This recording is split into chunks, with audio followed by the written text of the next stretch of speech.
घमंड।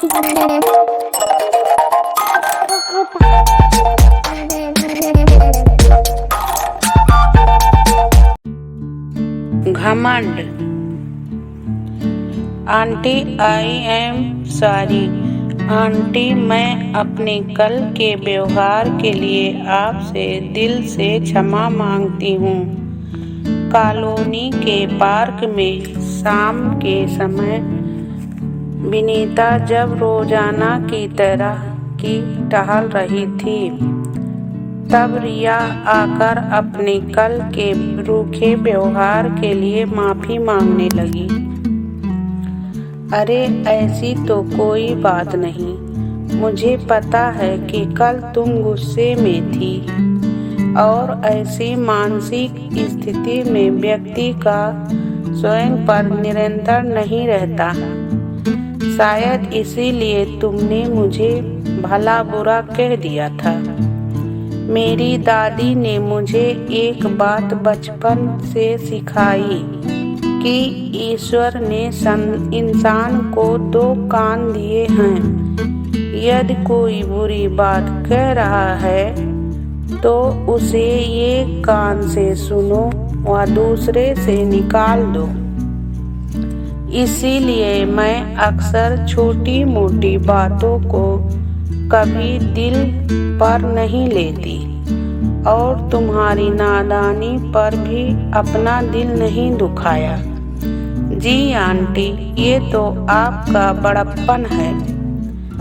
देखो बेटा, जब हम परिवार में या किसी समूह का हिस्सा होते हैं तो हमें कई बातों को अनदेखा अनसुना करना पड़ता है, क्योंकि प्रकृति भी एक जैसे दिखने, सोचने और समझने वाले इंसान पैदा नहीं करती।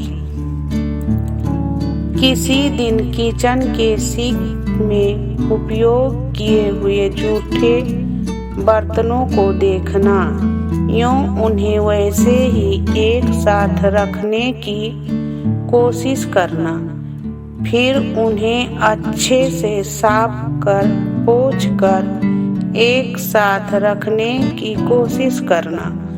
सभी बर्तन बहुत प्यार से एक दूसरे से गले मिल जाएंगे और तुम्हें तुम्हारे व्यवहार का उत्तर मिल जाएगा कि हमें साथ साथ रहना है तो अपने मन से मैल को सबसे पहले हटाना होगा। दरअसल रिया की अपनी सास वंदना, जो कि विनीता की हम उम्र थी, एक आपसी घरेलू परिचित भी थी। ये किसी मुद्दे को लेकर बहुत दिनों से अनबन चल रही थी। रिया चाहती थी कि विनीता रिया का पक्ष लेकर वंदना से स्पष्ट बात करे, साथ ही उसे घर से अलग हो जाने में सहायता करे। कल जब रिया ने विनीता से अपने मन की बात दोहराई तो विनीता ने रिया को स्पष्ट शब्दों में मना कर दिया। कहा कि ये तुम्हारे अपने परिवार का मामला है, उस विवाद में मुझे मत घसीटो। साथ ही उसने रिया को भी आईना दिखा दिया कि जिस स्वतंत्रता की चाह में तुम इस भरे पूरे घर से अलग होने की बात कर रही हो, उसका मूल्य चुकाना तुम्हारे लिए तो बिल्कुल भी संभव नहीं है। जरा अपने आप को तोलना, विश्लेषण करना कि क्या तुम इतनी काबिल हो कि अकेले बच्चों एवं पति को संभाल पाओगे।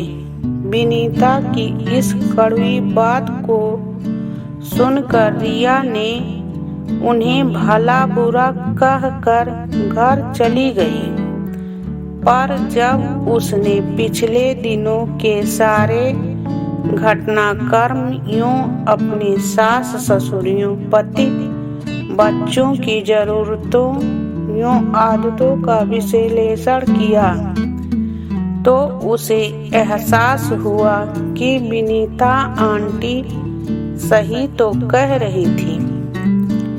अपने थोड़ी सी मनमर्जी के लिए घर से अलग हो जाना कहाँ की समझदारी है। यह ठीक है कि मम्मी जी में कुछ कमियां हैं, पर वो उनकी अच्छाइयों के सामने तो आसानी से अनदेखी की ही जा सकती है, पर दूसरों की और मुझमें ऐसी कौन सी अच्छी बात जिसका मैं घमंड करूं और ये घर छोड़ दूं। धन्यवाद।